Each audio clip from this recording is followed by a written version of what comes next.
Well, we made it back home to Crofton Lakeview Golf Course in Crofton, Nebraska.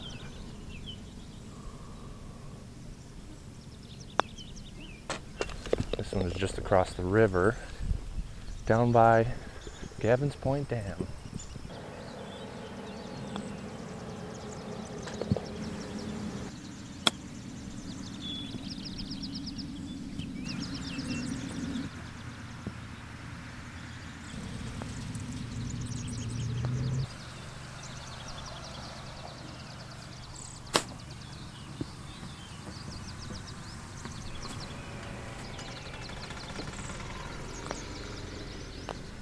Morning.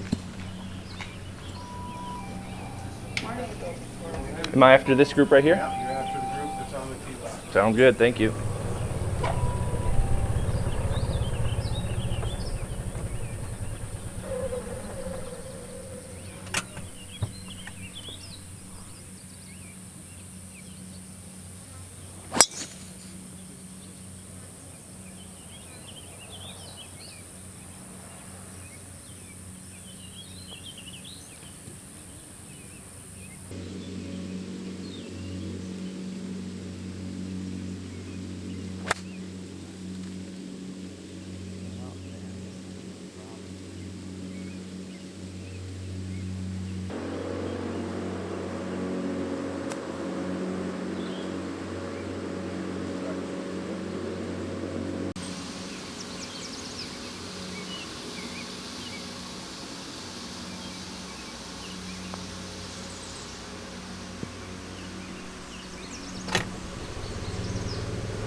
Videotaping yourself, is that what that is? You know, when I was coaching, I used to video them all the time. The reason I did is because it creates a little bit of pressure on them. And you gotta learn how to play under pressure. So sometimes I didn't even have film in there.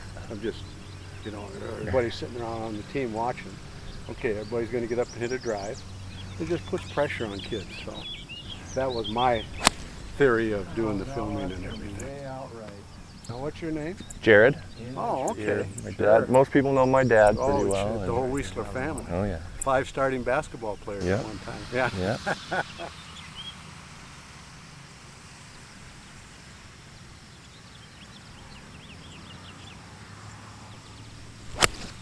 There we go, big bomber.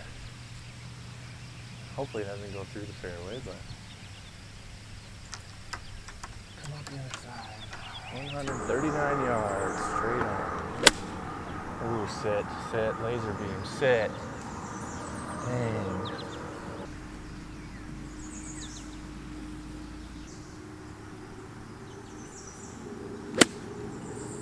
Much better swing, much better result. Downhill, right to left.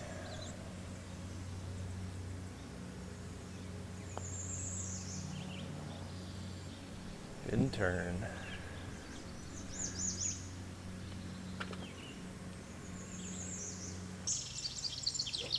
The second hole and the third hole were renovated and turned into dog legs. The second hole used to be a short, very short downhill par 3. And this third hole used to be straight on, right towards that radio antenna there, and that big tree on the left. On the top of that hill used to be a green that you would hit to. It would be just short of driving distance. The hill would usually knock everything down. But during the renovations, they wanted to lengthen the course a little bit.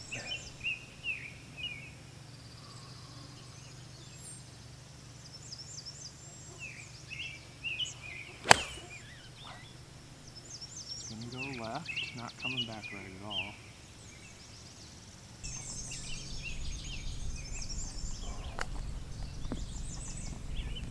Come on, get there. Could have been a better effort there, but we're closer.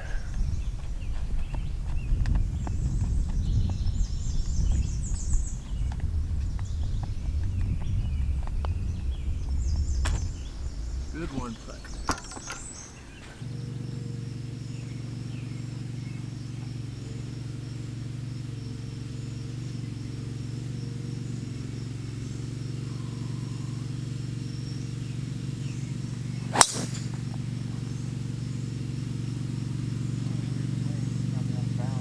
hole is always tough. It's pretty narrow up through the neck of the 150 to 100 yard range. We don't want to go long, and we don't want to go right, and we don't want to go left. Nope. Yeah, definitely in the trees. Unfortunately. It might be findable, but we're down a few balls on the day and struggling to rescuing again here. You know, back in the day when I used to work here and play here in Summer League, I would have gone down there and tried to find that ball. We probably would have come out with about 15 more balls. All of a sudden, chipping is falling apart. Now we got to try to salvage 7 here. Not a great effort. The screen's always been a little tricky. A lot of tiny little undulations. In this case, we got a nice little run uphill. Gotta have to hit a little more.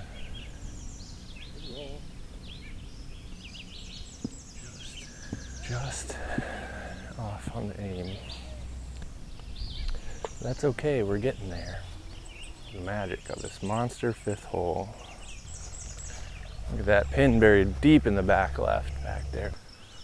Another one of those downhill shots that we don't want to go over. So we're going to play club shorter. Let it go.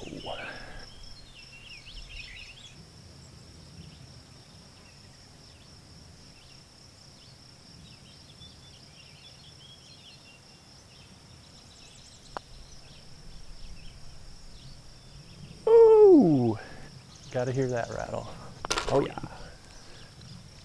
Good shot at birdie though. We'll take it.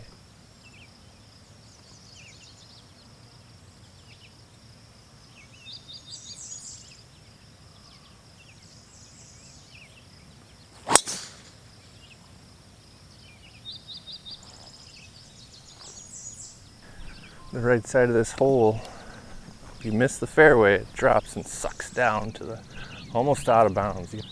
Easy way to aim up to the hole is that very tall tree right down the line of this camera angle. Hit just to the right of that and you will hit the green.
Downhill section right here used to be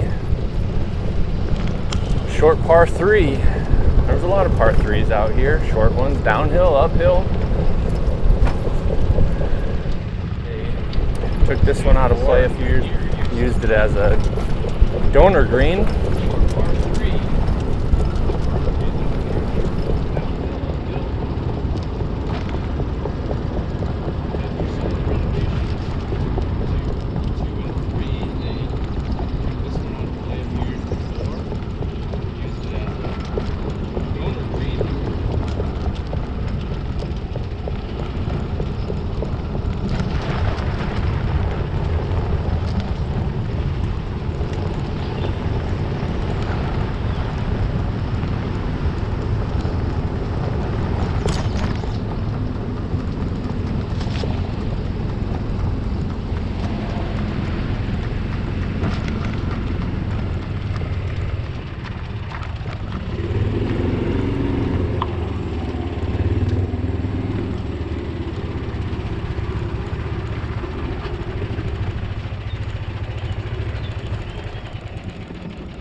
This hole used to be a lot different. It's a little bit shorter and you had to hit it to a blind shot. You see that little ball way up over there, just above the green? That ball marks the center of the green and is a visual indicator for the players teeing off so that they know where to hit the ball. Oh, nuts. Big old draw. And because it was a blind green, you used to have a light system. So when you would tee off and head up to the green, you would turn the light on. That would stay on during your play on the green, indicate that you were still there so that you didn't get hit. And then when you're done, on the back side of the green, you'd flip the switch off. During the renovations of the second and third hole, they cut the hill down. You didn't need the light indicator anymore. Because I'm having a little bit of a rough round today, I'm going to try to practice a flop shot. Having a tall tree in the way is not ideal, and there's not a real good angle to punch it up there. That won't result in potentially the tree catching it, so might as well give it a whirl. Why not? Is it a safe play? No, absolutely not. But you know what? Sometimes it's fun to play risky.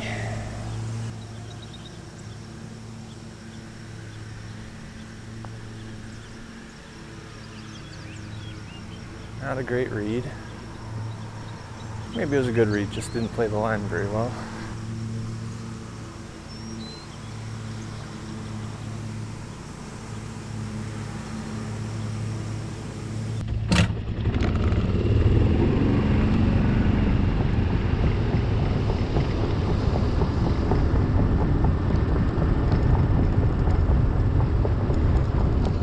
This ninth hole is a 431 yard dog leg left with a drastic up and down. And now that the tee boxes are a little more forward, it's a little more manageable to come off of the tee and have something that's playable.